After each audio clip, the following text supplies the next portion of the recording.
Donc sur ce panel-là, on va parler un peu plus de technologie quand même. Donc on va parler spécialement de tokenisation. Et en fait, moi, cette hype des real world assets, de la tokenisation, ça me fait énormément penser à ce qu'on disait en 2016-2015 à propos de la blockchain. En gros, la blockchain, c'est OK pour les institutionnels, tout ça. La crypto, c'est sale et on n'y touche pas. Et bien, j'ai l'impression qu'on retrouve un petit peu ça à travers la tokenisation des real world assets.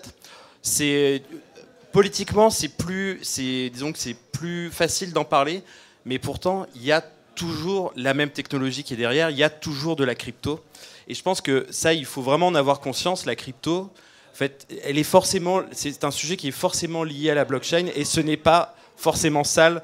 Je ne sais pas quelle opinion vous avez à ce sujet-là, mais il y a plein de projets extrêmement intéressants qui sont sur la blockchain et qui ont besoin de crypto. Je ne sais pas si vous êtes d'accord avec moi, messieurs.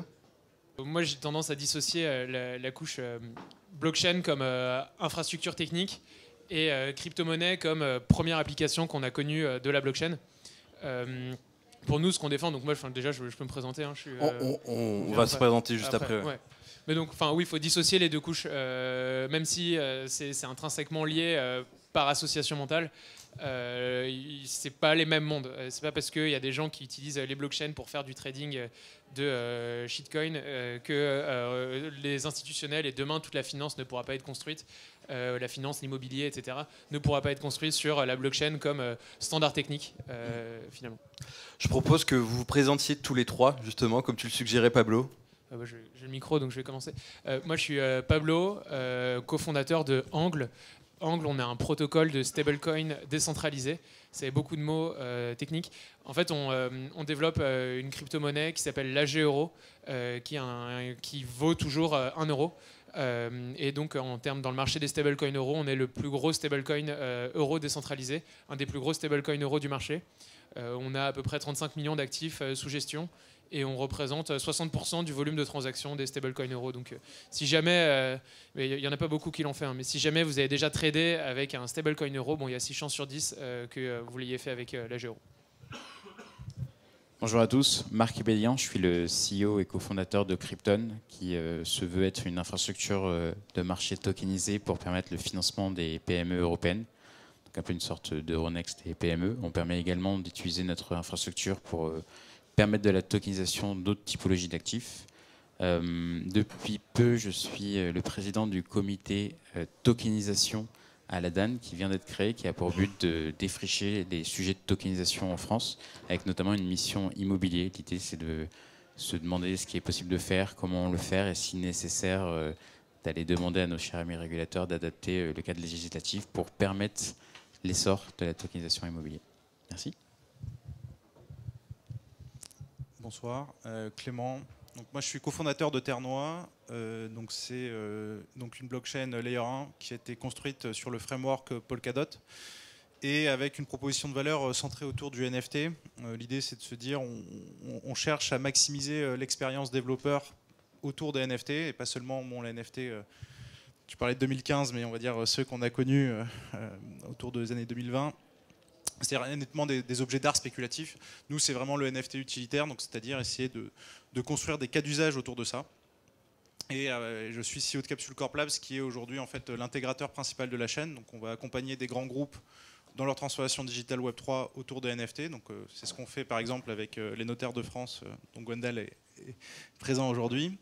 Et on est également un Venture Studio dans lequel on vient aider des startups à se développer et à construire un projet autour des cas d'usage NFT utilitaires.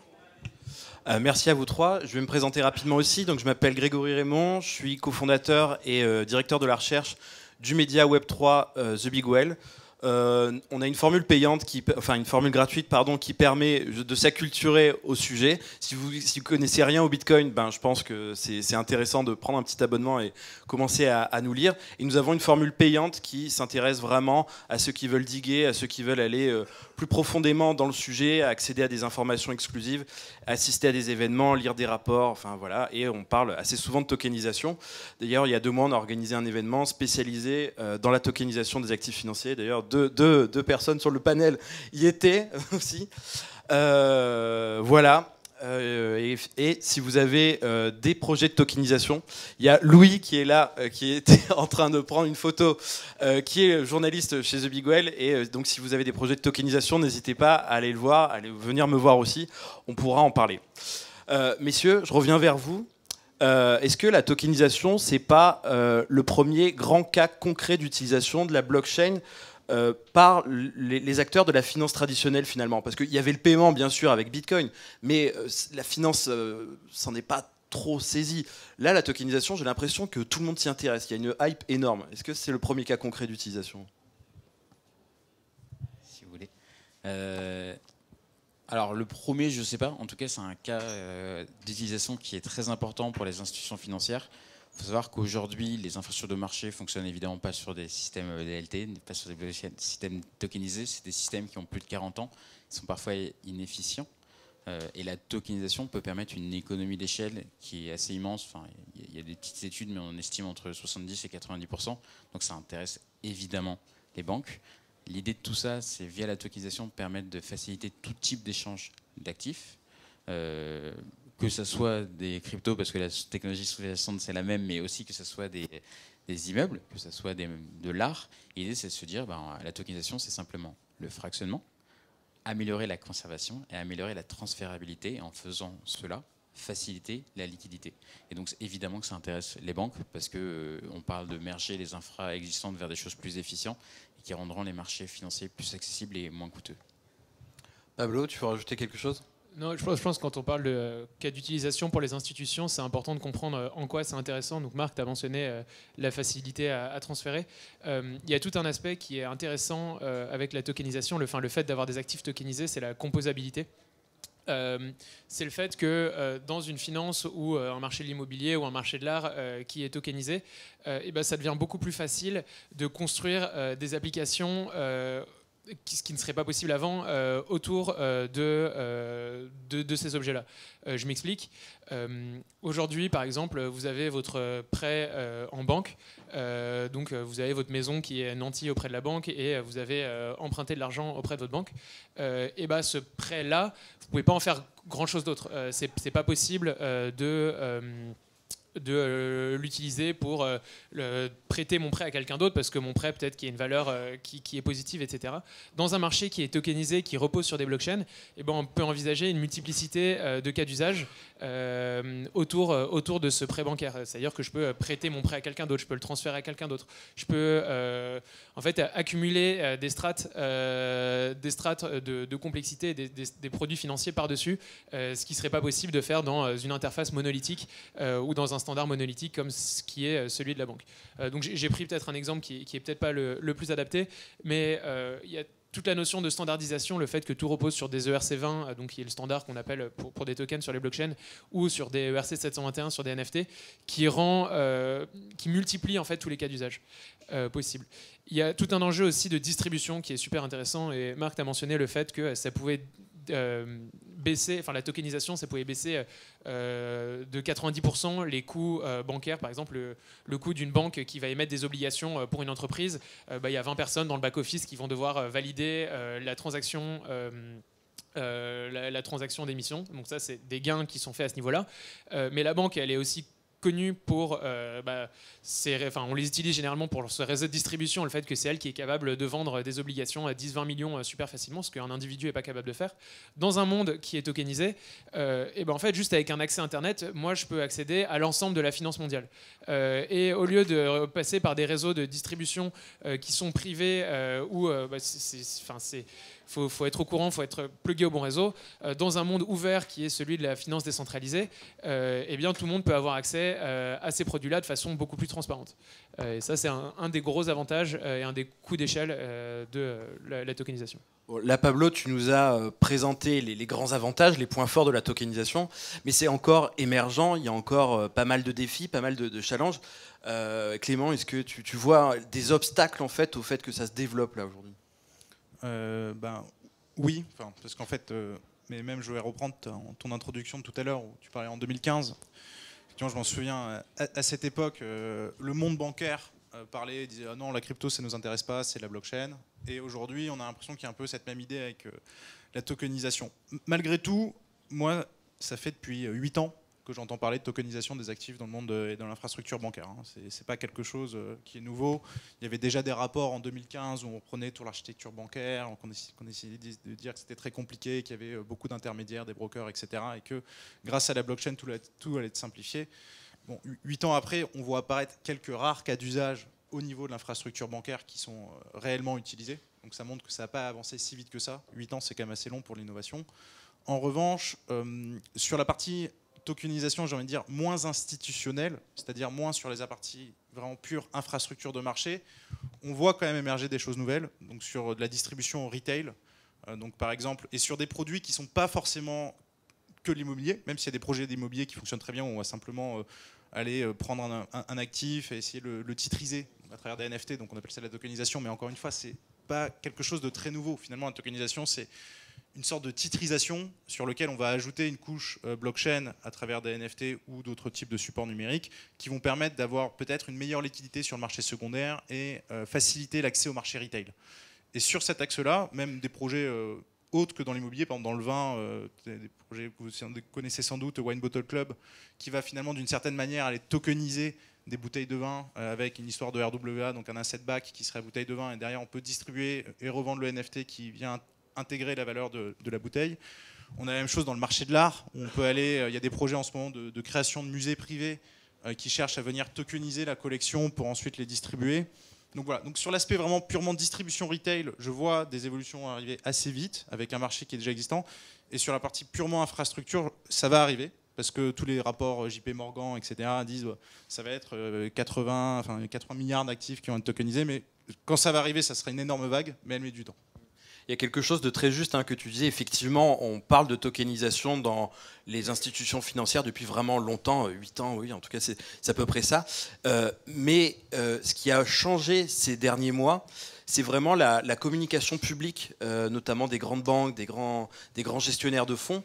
Par exemple, BlackRock, notre ami Larry Fink, le patron de BlackRock, dans sa lettre annuelle aux investisseurs, publiée en début d'année 2023, en fait, il a vraiment parlé de tokenisation dans le sens ça va vraiment révolutionner les marchés financiers parce qu'ils vont être beaucoup plus efficaces, moins chers, et en gros, il faut y aller. Donc, même si la technologie était là depuis un moment, le fait que lui communique là-dessus, c'est un peu ce qui change tout. On parle aussi beaucoup du sujet avec l'ETF Bitcoin, qui, bon, voilà, c'est encore un autre sujet, mais c'est une nouvelle fois BlackRock qui a l'initiative de ça et qui pourrait faire changer les choses et qu'une technologie soit un peu plus accaparée. Il comprend vite, mais il faut lui expliquer longtemps. Je pense que aussi une des raisons pourquoi la tokenisation a mis du temps, c'est là on parle pour les vrais instituts, pour les banques, c'est qu'il manquait des briques. Il manquait des briques notamment réglementaires. En France, on a poussé une qui était reprise, qui a créé un règlement européen qui est live depuis le début de cette année. Donc ça a donné un coup de pouce. Et surtout, il manquait une brique qu'on appelle l'actif de règlement. Donc quand on parle de tokenisation, même de l'IMO, il faut bien payer ces tokens. Et il y avait, pour les instituts en tout cas, des blocages. Il y a énormément de projets de Central Bank Digital Currency, qui est un actif de règlement plébiscité par les banques pour régler livrer des tokens. Et c'est ça aussi qui a fait accélérer tout cet essor de la tokenisation. Donc je pense que les briques sont en train de se créer. Il y a des cadres réglementaires qui sont en train de se faire et qui donnent envie de y aller à beaucoup d'acteurs en ce moment. On aura l'occasion de parler de réglementation un petit peu plus tard là, dans la table ronde. Pablo, toi, tu es l'émetteur avec Angle d'un stablecoin euro. Est-ce que, en fait, le stablecoin est devenu indispensable en fait dans l'environnement de la tokenisation ? Pour la raison que décrit Marc, où un stablecoin, c'est juste de l'euro qui est porté au format blockchain. Donc les stablecoins, en fait, quand on estime la taille du marché de la tokenisation, un stablecoin, c'est déjà un actif qui est tokenisé. Donc la taille du marché des actifs tokenisés, aujourd'hui, ça va être 150 milliards de dollars à peu près, dont 99% qui sont des stablecoins dollars, 0,5% des stablecoins euros, enfin même pas, et le reste d'autres types d'actifs. Donc c'est un actif de règlement essentiel, et c'est aussi un peu la preuve de concept. Tu disais qu'il manquait des briques essentielles. C'est un peu autour des stablecoins que se construit toute la DeFi, tous les protocoles qui font que demain ça va être possible de faire des choses intéressantes autour des actifs tokenisés, donc que ce soit les titres, des titres financiers, des maisons, etc. Les stablecoins, c'est ce qui sous-tend tous les protocoles de prêt-emprunt sur la blockchain, parce que les gens généralement mettent un actif volatile pour emprunter un stablecoin. C'est ce qui est la base et ce qui fait la majorité des volumes des protocoles d'échange complètement décentralisés, enfin qui marchent sans aucune intervention externe. La plupart des volumes sur ce qu'on appelle donc des DEX comme Uniswap ou Curve, tout ça, ça passe par des stablecoins. Et donc c'est essentiel, comme ça sera essentiel plus tard, mais je pense que c'est essentiel aussi dans l'acceptation du marché par les institutionnels, par les régulateurs, et ça montre que c'est pas que du trading, on peut faire de la vraie finance avec des vrais gains d'efficacité, le stablecoin. Moi j'avais une question, Marc. Comment dire, la tokenisation, ça permet de diviser un bien immobilier en plein de parts différentes. Mais en fait, le fractionnement existait déjà. En fait, c'est quoi la différence entre les deux ? Il y a pas mal de différences. Le fractionnement existe déjà. Mais quand on parle de fractionnement, on pense souvent au PSFP, donc aux plateformes de crowdfunding qui fractionnent des obligations. Vous n'avez pas de marché secondaire. Vous pouvez avoir un bulletin de board, donc c'est un carnet d'affichage, mais il n'y a pas de liquidité sur le fractionnement. Donc, pardon, on m'entend mal. Donc je disais, sur le fractionnement, vous n'avez pas de marché secondaire, donc il n'y a pas de liquidité. Lorsque vous avez une obligation fractionnée, si vous voulez la transférer à quelqu'un, vous allez faire un contrat papier. Le but du token, c'est que le détenteur du token ait à tout moment la propriété et qu'un transfert de token technique vaut transfert de propriété, ce qui n'est pas le cas aujourd'hui. Et cette petite chose qui est très juridique, en fait, change tout parce que ça simplifie toute la chaîne, ça évite d'avoir du papier en parallèle, ça évite de double écriture et ça permet cet essor de la liquidité. Donc, je pourrais en parler trop longtemps, mais je vais éviter. Mais le fractionnement existe, c'est très bien. La tokenisation, c'est l'étape d'après, où c'est du fractionnement plus améliorer le transfert, améliorer la conservation et pouvoir s'échanger, pouvoir se revendre. Ce qui n'existe pas dans le fractionnement, qui est surtout sur le marché primaire et la gestion des corporate actions, donc sur le fractionnement, les coupons qui sont donnés. Voilà, ça se limite surtout à ça. Bon, aujourd'hui, on est surtout là pour parler quand même d'immobilier, mais la tokenisation, c'est pas que ça. Selon toi, Clément, c'est quoi les actifs financiers, enfin les actifs en tout cas, qui sont le plus susceptibles d'être tokenisés ? En fait, j'ai envie de dire, toute classe d'actifs potentiellement peut être tokenisée. Donc, on peut commencer donc le marché de l'art, ça peut être soit se dire je vais prendre une pièce, juste un objet d'art, un tableau par exemple, et un Picasso, je vais le fragmenter en 1 million de morceaux et je vais vendre 1 millionième d'un tableau, permettant aussi, comme tu le dis très bien en fait, ce que ça apporte à chaque fois, c'est surtout de la liquidité sur un marché secondaire. C'est-à-dire qu'après on va pouvoir s'échanger ces titres de manière décentralisée directement le marché retail entre eux. Ça peut être une collection dans son ensemble, donc avec des mécanismes de titrisation, donc c'est-à-dire au lieu de prendre un objet, on va prendre toute la collection et on va dire que à travers ce NFT vous détenez 1% par exemple de la collection. Ça peut être des pieds de vigne. On peut imaginer qu'en fait un agriculteur va dire moi je vais prendre 10% de mes pieds de vigne, je vais créer des NFT qui disent en fait pendant 3 ans tu es locataire d'un pied de vigne et donc tu vas avoir l'équivalent de X% de ma production de vin. Donc ça peut être ça. Ça peut être même de l'électricité d'une certaine manière, c'est-à-dire qu'on peut imaginer que sur des marchés futurs où il y aurait par exemple des maisons qui seraient producteurs d'électricité à travers des panneaux solaires et des maisons qui seraient consommatrices nettes, on peut imaginer qu'en fait un électron soit un NFT ou un token sur lequel on viendrait en fait s'échanger, donc créer une sorte de marché secondaire de l'électron, et on pourrait même dire tu vois, ça c'est un électron qui est vert, qui vient d'une énergie renouvelable, celui-là non. Donc en fait on peut imaginer liquider, et quand on dit liquider c'est vraiment sans rendre plus liquide, n'importe quel type d'asset autre que l'immobilier. Ça peut être des yachts, enfin toute classe d'actifs finalement d'une certaine manière. Donc c'est ça où il y a vraiment un potentiel extrêmement intéressant aussi, je trouve. Marc, Pablo, est-ce que vous voyez une classe d'actifs spécialement qui fonctionnerait bien dans la tokenisation ? Moi, je réfléchis plus à court terme, en tout cas, pour aider l'adoption du marché. En ce moment, ce qui marche le mieux en tokenisation, donc hors monnaie et ce qui se passe via stablecoin, ce sont les bons d'État ou les actions d'ETF qui investissent dans de la dette d'État à très courte maturité.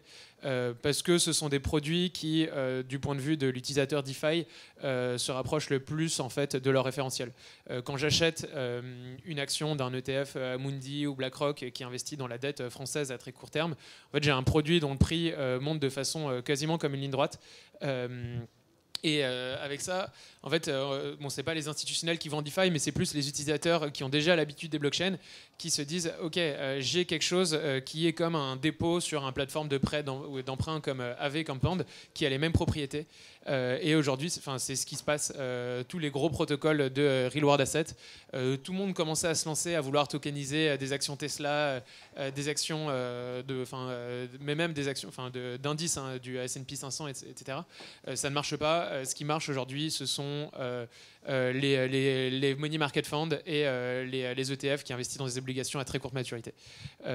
Et parce que c'est là où il y a le plus on se rapproche du 0 to 1 en fait pour un utilisateur DeFi classique.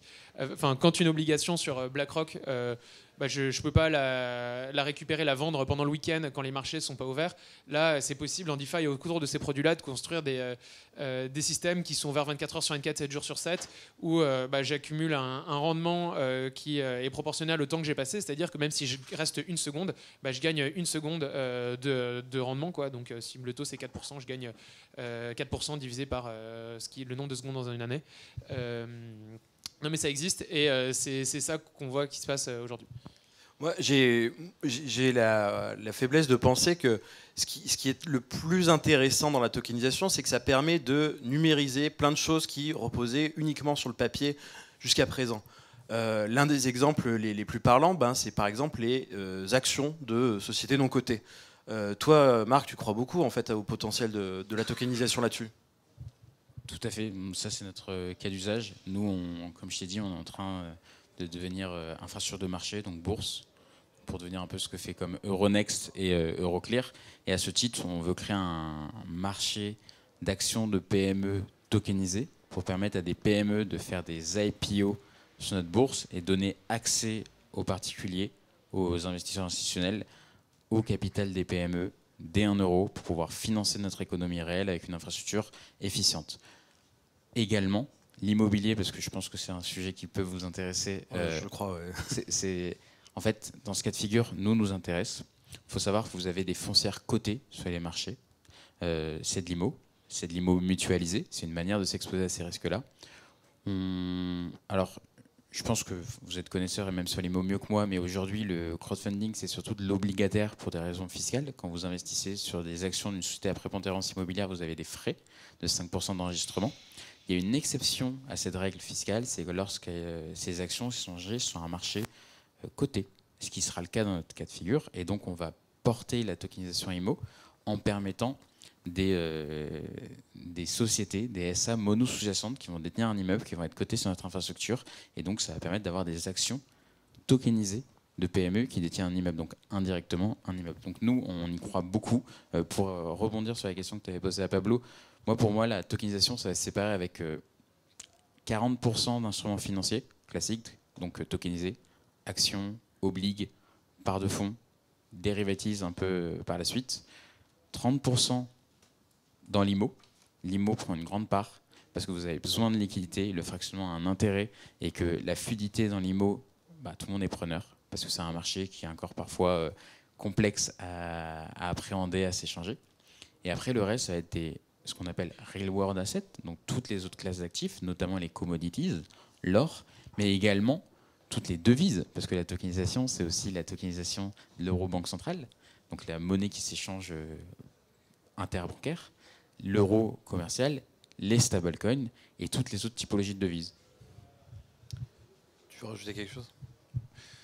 Et devant tant d'ingéniosité financière, je ne serais pas surpris de voir arriver aussi des dérivés de tokenisation, c'est-à-dire refaire de la titrisation avec la tokenisation, c'est-à-dire prendre plein d'actifs, les remettre ensemble, recréer une structure, une sorte de SPV qu'on vient refractionner et rediviser. Parfait. Donc je ne serais pas étonné de ça. Donc on aura un Lehman Brothers tokenisé, c'est ça ? Fort probable. En tout cas, là, on est, je pense, au tout début. Je pense qu'on est au tout début de la hype au niveau de la tokenisation. Je pense qu'on est très early. Mais en fait, quand ça va exploser, va y avoir aussi beaucoup d'arnaques. C'est le cas sur beaucoup de secteurs. Messieurs, en fait, là, vous conseilleriez quoi? En fait, c'est comment on reconnaît un acteur de confiance dans la tokenisation aujourd'hui? Donc, je m'y connais moins en immobilier, donc pardonnez-moi. Pour ce qui est de la finance, il y a une notion qui est importante.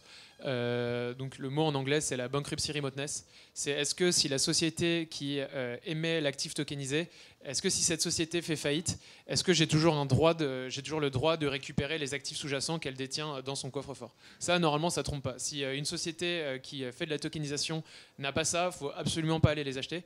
En gros, il y a le risque, s'il n'y a pas ça, il y a le risque qu'il se passe la même chose qu'un FTX, c'est-à-dire que vous lui donniez des dollars et qu'en fait, elle les utilise pour financer ses stratégies de trading qui perdent de l'argent à droite à gauche. Donc la clé, c'est la ségrégation. C'est la ségrégation entre les actifs de la société et donc laquelle elle finance ses dépenses opérationnelles courantes et les actifs tokenisés de la boîte qui doivent être sur un compte à part où il doit y avoir des tiers parties complètement indépendants de la boîte qui sont là pour vérifier, qui sont payés pour voir que à chaque instant l'actif de la boîte est exactement égal à son passif. Et son passif, quand on est une société qui fait de la tokenisation, c'est les actifs tokenisés. Et donc ça vaut aussi pour les protocoles DeFi aussi, si possible. Moi, ma réponse va être un peu différente parce qu'on n'est pas sur les mêmes typologies d'actifs. Nous, sur des sujets très instruments financiers, en fait, la réalité, c'est qu'aujourd'hui, il n'y a pas encore de plateforme de tokenisation d'instruments financiers cotés. Nous, on espère être la première, mais c'est des très gros agréments avec des exigences prudentielles de plusieurs millions. Donc, on va dire, s'ils ont l'agrément, vous pouvez leur faire confiance. Il n'y a pas ce risque lié à la contrepartie, puisque dans ce cas de figure, on tokenise le registre de l'émetteur coté. Et le détenteur de token est actionnaire. Et donc l'infrastructure peut disparaître, ça ne change rien, vous restez actionnaire. C'est pas dans les livres de l'infrastructure, c'est vraiment même pas hors bilan, ça n'a rien à voir. Donc dans ce cas de figure, vous pouvez avoir confiance. Après, quand on appréhende la tokenisation, c'est de manière plus large en incluant le fractionnement. Vous avez des plateformes, notamment IMO, qui sont PSFP, je pense qu'on peut leur faire confiance. Après, c'est pas, je pense, complètement de la tokenisation, mais ça devrait arriver. Donc je dirais, d'un point de vue peut-être trop financier, faites confiance aux plateformes agréées en France. Notamment, on a des régulateurs sérieux et je pense qu'une plateforme agréée devrait faire les choses bien. Et après, j'ai envie de dire, en dehors de toute tokenisation, c'est-à-dire faire un peu une due deal sur la startup. Déjà la manière, le canal d'acquisition, si on vous rajoute sur un groupe Telegram en vous disant super projet de tokenisation, plus 357% garantie sur un nom, envoyé à cette adresse ETH, on se doute qu'il y a une arnaque. Donc déjà les canaux d'acquisition et la manière dont le projet est présenté. Et après, une fois qu'on se rend sur le site, est-ce que je sais pas, les cofondateurs ils sont visibles, ils ont un nom? Est-ce qu'on peut aller faire un exercice de due diligence sur LinkedIn? Est-ce qu'ils semblent avoir une sorte de réalité, un parcours cohérent? Est-ce qu'il y a des backers? Oui, qui sont les backers? Qui sont les advisors du projet? Qui sont les investisseurs? Enfin, voilà, des choses assez standards qui sont vraies, quel que soit le domaine en dehors de la tokenisation finalement. Et là, aujourd'hui, quels sont les acteurs de confiance dans la tokenisation en France? J'en vois quelques-uns. J'en vois deux merveilleux. On va vous demander de parler de vos concurrents. Du coup, je vais répondre hors de la question. Je pense que... Merci. Les plus gros acteurs de tokenisation aujourd'hui, ils ne sont pas en France. Donc la question, il faut se demander pourquoi ça ne se fait pas en France. Et peut-être que je vais empiéter un peu sur le sujet de la régulation. En France, en Europe, on a de la chance. Il y a un règlement européen qui arrive qui s'appelle MiCA. Qui, pour toutes les plateformes qui traitent avec des crypto-monnaies, des crypto-actifs, qui fournit un cadre, on l'aime ou non, mais qui au moins a le mérite d'être un peu clair sur ce qui se passe. Il reste quand même un peu des incertitudes et il y a d'autres pays, notamment en Suisse, qui sont vachement en avance sur toutes les questions de tokenisation. Donc ils ont des règlements qu'on appelle autour de la DLT, donc Distributed Ledger Technology. Pour vous donner un exemple de choses qui n'est pas claire en France, aujourd'hui quand il y a un titre financier, donc une securities, on est censé connaître le nom du détenteur de ce titre en permanence. En Suisse, il y a des cas ou des setups où on n'est pas obligé de connaître le nom du détenteur du titre. Or, sur une infrastructure blockchain, ce que vous avez comme détenteur d'un titre tokenisé, c'est une adresse. Dans le setup français tel qu'il est actuellement, on perd un peu tout cet aspect composabilité, cet aspect marché secondaire. Enfin, le marché secondaire est vachement restreint parce qu'il peut se faire qu'entre des gens qui ont été au préalable whitelistés et dont l'entité émettrice connaît leur nom. Et donc ça, ceux qui ont été le plus agressifs, je veux dire, en tokenisation, ce sont ceux qui ont relaxé cette hypothèse et qui reposent sur des titres financiers dont ils ne connaissent pas tout le temps les détenteurs. Le marché primaire, donc à l'émission, il faut qu'ils vous connaissent, mais sur le marché secondaire, n'importe qui peut traiter ces actifs. Ça vient avec des risques. C'est pas dit que ça tienne tout le temps, mais en tout cas, aujourd'hui, les plus grands acteurs ne sont pas en France, je pense, en partie pour cette raison.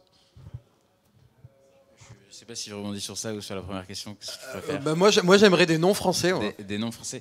Alors, en acteur qui fait vraiment de la tokenisation d'actifs en France, il n'y en a pas beaucoup aujourd'hui. Donc c'est en plein essor, va y en avoir. Comme tu l'as dit, il y a du fractionnement. Il y a beaucoup d'acteurs dans le fractionnement, notamment il y a beaucoup d'acteurs dans le fractionnement, notamment dans le crowdfunding IMO. Donc c'est des acteurs de confiance. Après, si vous voulez acheter des tokens, il n'y a pas beaucoup d'acteurs aujourd'hui. C'est des choses qui sont en train de se développer. Il y a des très grands, beaux projets. Je vais citer SG Forge, qui peut faire de la tokenisation d'obligations. Mais vous ne pouvez pas encore en acheter, ça sera quand même un stit. Mais donc il y a plein de choses dans les bacs.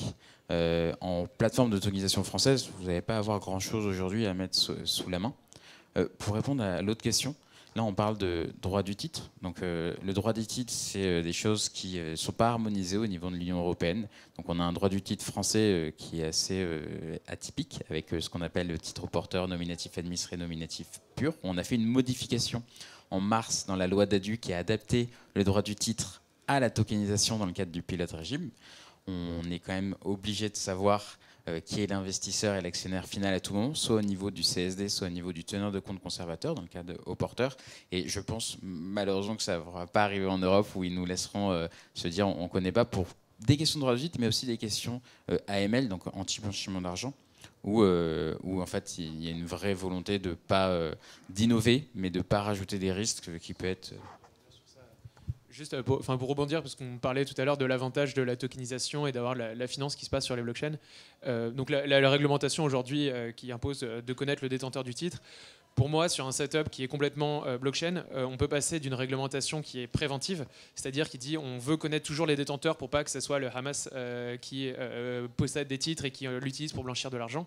Sur un standard blockchain, je peux voir tous les échanges qui se font, je peux voir à qui tout le monde envoie de l'argent, et donc je peux adopter aussi, si j'étais régulateur, je pourrais adopter un point de vue plus optimiste, laisser les transactions se faire, et avec des outils d'analyse de transactions on-chain, type Chainalysis, etc., remonter à l'origine des fonds et ex post, blacklister et saisir les fonds des adresses qui l'utilisent pour financer du terrorisme, blanchir de l'argent. Et donc, en adoptant un point de vue comme ça sur la réglementation, donc d'un point de vue passer du préventif à l'optimiste, je pense que on peut gagner beaucoup au niveau du back-office des banques, des process de KYC, etc. Donc, je suis contre le blanchiment d'argent et le financement du terrorisme, mais je pense que c'est possible de gagner énormément en optimisation là-dessus si tout se fait sur les blockchains. Une seconde et je te passe le micro. Il y a aussi le market abuse, donc il y a aussi des logiques qui ne sont pas que du blanchiment d'argent, le terrorisme, c'est tout ce qui est gestion des conflits d'intérêts, manipulation de cours. Et si vous êtes un peu anonyme ou pseudonymisé, ça complique l'application de la réglementation sur les market abuse. Tu voulais quelques acteurs français. Oui. Alors, du coup, je vais essayer d'en citer parce que enfin un qui répond à mes questions. C'était quand même la question à l'origine. Alors en plus, je vais être très bon élève parce que je vais croiser ça avec l'analyse des incubateurs que vous avez faite récemment dans The Big Whale. Donc au sein de Cube 3, donc l'accélérateur de Angers qui a été cofondé par Valentin, notamment que vous connaissez sans doute. Il y a le projet Nemeos, donc qui est un projet fondé par François Yot, qui cherche à aller justement tokeniser et fractionner des grosses collections NFT. On se dit par exemple comment on est en capacité d'aller rentrer sur des grosses collections sans forcément avoir besoin à mettre en amont un montant important, et comment derrière je peux aussi mettre un NFT en collatéral pour aller lever des fonds. Donc il y a ce projet. Au sein de l'accélérateur Pirates Labs, il y a le projet Wine Bottle Club que j'ai déjà cité, qui va aller tokeniser, comme je disais, des bouteilles de vin. Au sein de l'accélérateur 50 Partners, il y a le projet Thunder qui cherche à tokeniser des cartes Pokémon et de manière générale des cartes à jouer. Donc, on n'en a pas parlé également, mais ça c'est un cas d'usage qui fonctionne très bien aussi avec la tokenisation, parce qu'aujourd'hui les cartes à collectionner, Pokémon, Yu-Gi-Oh, etc., c'est un gros marché, très très gros marché, avec des acteurs très centralisés qui dominent le marché, à savoir Amazon et eBay. Et les gens se disent, en fait, on peut aller tokeniser ça parce que on peut aller échanger la carte digitale et avoir la société qui détient dans un coffre les cartes. Donc, encore une fois, on revient sur cette logique de créer un marché secondaire avec un actif tangible, physique, qui reste dans un coffre. Donc ça, c'est intéressant. Il y a aussi le projet Château Le Mien, qui est incubé au sein de notre Venture Studio, qui cherche, lui, à aller tokeniser des pieds de vigne pour ensuite aller avoir une sorte d'option d'achat future sur la production d'un agriculteur. Voilà, 4 projets. Alors, merci Clément, au moins quelqu'un qui se mouille. Marc, juste pour résumer, j'aimerais que tu nous expliques très simplement là, actuellement, c'est quoi les enjeux qui pèsent sur la réglementation en gros? Qu'est-ce qui reste à clarifier? Alors, ça va dépendre de quelle typologie d'actifs on souhaite. On parle d'immobilier aujourd'hui. Donc ça va dépendre de comment on veut tokeniser l'immobilier. Parce qu'il y a plusieurs manières de tokeniser l'immobilier. Ce qui est marrant, c'est que nous, Crypton, on l'a créé en 2017-2018. Et à l'époque, dès le début, j'ai participé à un groupe de travail qui avait été monté par le gouvernement, des avocats, des notaires sur la tokenisation de l'immobilier. Donc c'était 2018-2019. On avait émis un rapport tokenisation immobilier en 2019. C'était tôt. Et on avait regardé si la tokenisation du cadastre était envisageable. Au bout d'un an, on s'est dit c'est compliqué, mais ça serait bien. Donc on peut imaginer que ce sera le endgame, mais ce ne sera pas le cas aujourd'hui. On peut appréhender la tokenisation de la pleine propriété, de la nue propriété, l'usufruit. On peut aussi appréhender la tokenisation d'un SPV qui détient un immeuble, ou comme d'autres projets le font, des droits sur les loyers. Donc il y a plein de manières de voir de la tokenisation IMO finalement, et selon la manière, on va rentrer dans des cadres réglementaires peut-être un peu différents, où la friction, ça va être le fonctionnement notamment du marché secondaire. Si vous voulez un marché secondaire avec un carnet d'ordre, un règlement livraison, qui soit instantané ou non, qui est opéré par une infrastructure, vous allez devoir tomber souvent dans des réglementations financières parce que ce n'est pas encore ouvert à ce qui est hors financier.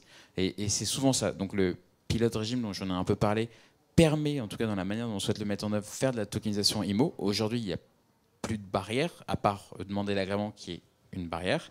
Les autres manières de faire de la tokenisation IMO, je pense qu'elles ont un intérêt immense. Et la question, ça va être comment on peut appréhender des vrais marchés secondaires sur des choses qui ne sont pas des instruments financiers cotés. Aujourd'hui, ce n'est pas faisable. Mais je suis sûr qu'on va arriver à se trouver quelque chose qui apportera cette liquidité à des acteurs qui en ont bien besoin.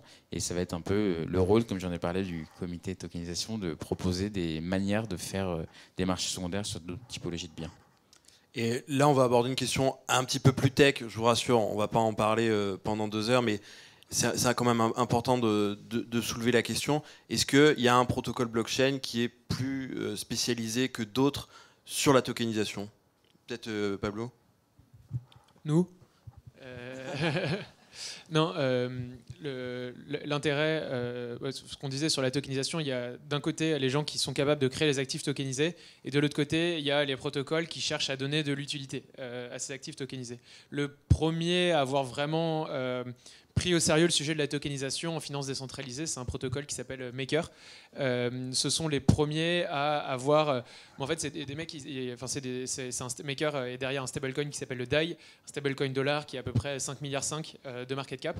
Ils avaient énormément de dollars en réserve, et ils se sont dit, ah tiens, si demain, avec nos dollars en réserve, en fait, on achetait des bons du trésor, et que du coup, on gagnerait du revenu sur nos 5,5 millions de dollars, des bons du trésor qui aujourd'hui yield du 5%. Donc vous avez vite fait de gagner 250 millions par an juste en se reposant sur des actifs tokenisés. Donc ce sont les premiers à avoir fait ça. Depuis, je prends l'exemple de nous, ce qu'on fait chez Angle. On accepte des actifs tokenisés, donc aussi de la dette d'État américaine, pour permettre d'emprunter notre stablecoin. Aujourd'hui, vous avez votre bon d'État américain. Il faut vraiment se battre, et c'est compliqué auprès de votre banque, pour nantir cet actif et l'utiliser en collatéral d'un prêt. Et nous, avec l'infrastructure complètement automatisée qu'on a développée chez Angle, vous venez nous voir et instantanément, vous êtes capable d'emprunter de notre stablecoin. On n'a même pas besoin de se parler. Même pas moi, nous, ni personne. Et si jamais la valeur de votre actif chute, vous vous ferez liquider et il y a des mécanismes automatiques qui viendront rembourser votre dette. Mais en revanche, vous perdrez le droit sur votre titre. Et donc, je pense que les protocoles de prêt et les protocoles de stablecoin, donc Angle, Maker, ce sont les premiers, surtout parce que c'est pas très compliqué pour nous de mettre ça en œuvre, à avoir pris le sujet de la tokenisation au sérieux. Et l'autre raison aussi, c'est que on évolue dans le domaine de la DeFi. La DeFi, c'était toujours un peu une solution qui cherche son problème.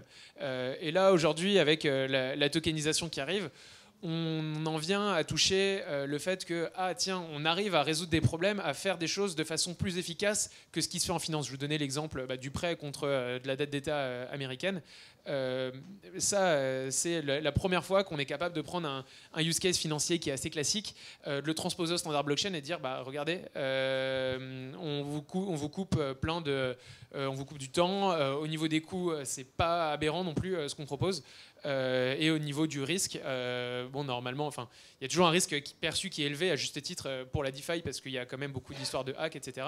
Mais si on retire ce risque-là, le risque investisseur est quand même plus faible, le risque de contrepartie, parce que tout repose sur des smart contracts et automatisé. Toi, Clément, tu représentes la technologie Ternoa. Quel avantage il y a à tokeniser sur Ternoa? Alors, juste, oui, alors, je vais répondre à cette question, mais ce qui est intéressant, c'est que quand tu emploies le mot protocole, chacun va y mettre sa vision de ce qu'est un protocole. Donc effectivement, toi, tu vas dire les protocoles qui vont permettre de tokeniser, ça va être les protocoles DeFi. Alors que moi, j'entends, mais c'est normal, on a chacun nos... c'est l'infra. Moi, j'entends protocole, j'entends infrastructure. Layer 1 ou Layer 2. Et donc là, j'ai envie de dire que tous les protocoles qui permettent de déployer des NFT ou des tokens de DeFi sont adaptés à la tokenisation. En fait, il y en a... Donc après, ça va être ce qu'on va rechercher en termes de langage informatique ou de facilité de construction. Et donc, pour répondre à ta question, c'est vrai que nous, ce qu'on offre chez Ternoa par rapport à d'autres protocoles de Layer 1, c'est en fait le fait de pas nécessairement devoir développer des smart contracts pour pouvoir développer des projets de NFT et donc de tokenisation. Pourquoi? Parce qu'en fait, nous, comme j'expliquais en introduction, on s'est développé sur Substrate, donc Polkadot, qui a une vision de la scalabilité qui est un peu différente de celle qu'il y a sur les langages EVM, où la scalabilité pour les langages EVM va passer par augmenter le nombre de transactions et pour pouvoir absorber plus de smart contracts entre guillemets sur la chaîne. Là où sur Polkadot et Substrate, nous on a un smart contract en fait, qu'on appelle une palette techniquement, et sur lequel la chaîne, donc Ternoa, est venue définir toutes les fonctions NFT. Donc créer un NFT, faire de la délégation, fractionnalisation, etc. Et par-dessus cette palette, on allait définir un SDK en JavaScript qui vient directement taper dans la palette. Ce qui fait que nous, en fait, il suffit de développer en JavaScript, et en fait, ce qui est dans le langage web classique, et donc on vient s'adresser aux 16 millions de développeurs web. Et donc nous, en fait, la vision de scalabilité de Polkadot, c'est de se dire, en fait, il faut des couches en JavaScript qui viennent taper un seul et même smart contract, et c'est ça qui apporte la scalabilité au niveau de la chaîne et des transactions. C'est une vision un petit peu différente, mais voilà, nous, c'est ce qu'on offre, c'est facilité d'implémentation, et donc forcément moins cher, parce que parfois ça coûte cher en entretien et en création un smart contract. Merci messieurs, merci à tous les trois, c'était passionnant. Je crois que vous pouvez les applaudir.